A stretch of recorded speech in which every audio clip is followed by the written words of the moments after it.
નમસ્કાર મિત્રો, કિસાન સમાચાર ચેનલમાં તમારું ખૂબ ખૂબ સ્વાગત છે। દેશ, દુનિયા અને ગુજરાતના તાજા, મોટા અને સૌથી મહત્વપૂર્ણ સમાચાર જાણીએ તે પહેલા તમે ચેનલમાં નવા હોય તો ચેનલને જરૂરથી સબસ્ક્રાઇબ કરીને વિડીયો લાઈક કરી દેજો। આજના સૌથી મોટા સમાચાર આંબાલાલ પટેલની વરસાદને લઈને ભૂક્કા કાઢી નાખતી આગાહી સામે આવી છે। તેમનું કહેવું છે, મિત્રો ધ્યાનથી સાંભળજો, રાજ્યમાં 28 ઓગસ્ટથી ભારે વરસાદ પડી શકે છે। રાજ્યમાં હાલ 3 ઇંચ સુધી વરસાદ થવાની શક્યતા છે, જ્યારે સાથે સાથે દક્ષિણ ગુજરાતના સુરતમાં પણ ભારેથી અતિ ભારે વરસાદની આગાહી કરવામાં આવી છે। આ સાથે જ આહુવા, ડાંગ, વલસાડ અને રાજકોટમાં અતિ ભારે વરસાદની આગાહી તેમના દ્વારા કરાઈ છે। રાજ્યમાં હાલ 1 થી 3 ઇંચ સુધી વરસાદ થવાની શક્યતાઓ આંબાલાલ પટેલ દ્વારા વ્યક્ત કરવામાં આવી છે। ત્યારબાદના બીજા સૌથી મોટા સમાચાર, લોકમેળામાં ફૂડ વિભાગ દ્વારા ખાણીપીણીના સ્ટોલ પર ચેકિંગ હાથ ધરાયું। જામનગરમાં ફૂડ વિભાગ દ્વારા લોકમેળામાં ચેકિંગ હાથ ધરવામાં આવ્યું।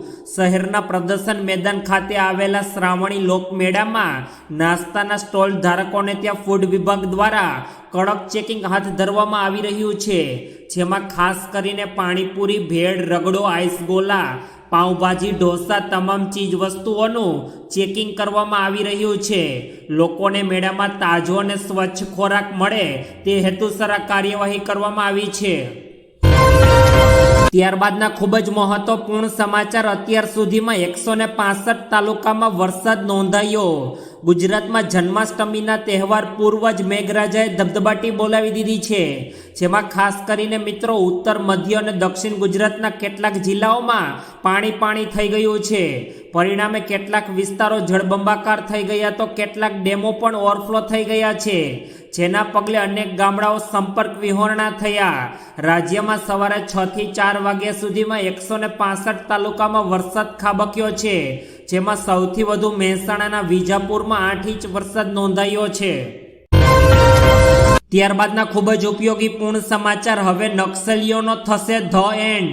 ગૃહમંત્રી અમિત શાહની અધ્યક્ષતામાં છત્તીસગઢના રાયપુરમાં આંતરરાજ્ય સંકલન બેઠક શરૂ થઈ ગઈ છે।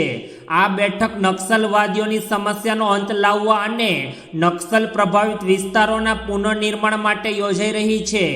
આ બેઠકમાં છત્તીસગઢના મુખ્યમંત્રી વિષ્ણુદેવ સહાય તથા નાયબ મુખ્યમંત્રી અને ગૃહમંત્રી વિજય શર્મા સહિત મુખ્ય સચિવો, પોલીસ અને મહાનિરીક્ષક અને 7 રાજ્યના વરિષ્ઠ અધિકારીઓ પણ હાજર રહ્યા છે।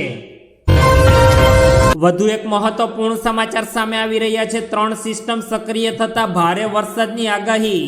ગુજરાતમાં વરસાદને લઈને હવામાન વિભાગે આગાહી કરી છે। આગામી સમયમાં ગુજરાતમાં ભારેથી અતિ ભારે વરસાદની આગાહી કરાઈ છે તથા એક સાથે 3 વરસાદી સિસ્ટમ સક્રિય થઈ જતા ગુજરાતમાં સારો વરસાદ થશે। મધ્યપ્રદેશ થઈને આ સિસ્ટમ ગુજરાતમાં પ્રવેશી શકે છે, જેને લઈને સારો વરસાદ થવાનું અનુમાન છે। માછીમારોને પણ આગામી 5 દિવસ માટે દરિયો ન ખેડવા માટેની સૂચના અપાઈ છે। રાજ્યમાં સિઝનનો સામાન્ય કરતાં 5% વધુ વરસાદ નોંધાયો છે। ત્યારબાદના ખૂબ જ દુઃખદ પૂર્ણ સમાચાર, મુંબઈથી હૈદરાબાદ જઈ રહેલું પ્રાઇવેટ હેલિકોપ્ટર પુણેમાં થયું ક્રેશ। મુંબઈથી હૈદરાબાદ જઈ રહેલું પ્રાઇવેટ હેલિકોપ્ટર પુણેમાં કેશ થયા હોવાના સમાચાર સામે આવી રહ્યા છે। આ દુર્ઘટના થયેલ હેલિકોપ્ટરમાં 4 મુસાફરો સવાર હતા। આ દુર્ઘટના પુણે જિલ્લાના પોંડ ગામ નજીક બની હોવાની વિગતો સામે આવી રહી છે। અકસ્માતમાં ઘાયલ થયેલા મુસાફરોની માહિતી અકબંધ છે।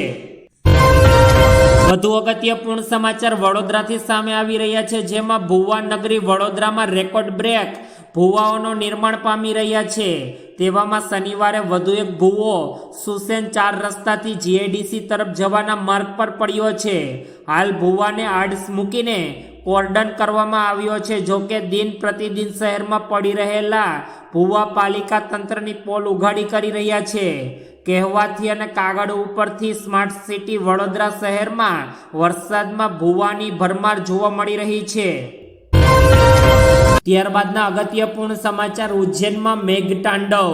આઈએમડીની આગાહી મુજબ સમગ્ર દેશમાં અત્યારે મધ્યપ્રદેશના પણ અનેક જિલ્લાઓમાં મેઘરાજા મહેરબાન થયા છે। તેવામાં ઉજ્જૈનમાં 2 દિવસથી અવિરત વરસાદને કારણે શિપ્રા નદીના રામઘાટ પર મંદિરો થયા છે જળમગ્ન। ઉજ્જૈન જિલ્લાના અનેક વિસ્તારો પાણીમાં તરબોળ થતા નજરે પડી રહ્યા છે. રામઘાટ સ્થિત આરતી દ્વારા પર પાણી ગરકાવમાં થઈ ગઈ છે. ત્યારબાદના અત્યંત મહત્વપૂર્ણ સમાચાર. રાજસ્થાનમાં ભારે વરસાદે કહેર વરસાવ્યો. હવે ગુજરાતનો વારો. દેશભરમાં હાલ વરસાદી માહોલ છવાયેલો છે, ત્યારે દેશના અનેક રાજ્યોમાં ભારે વરસાદ જોવા મળી રહ્યો છે. ત્યારે રાજસ્થાનમાં પણ ભારે વરસાદને કારણે ઠેર ઠેર પાણી ભરાયા હોવાનું સામે આવ્યું.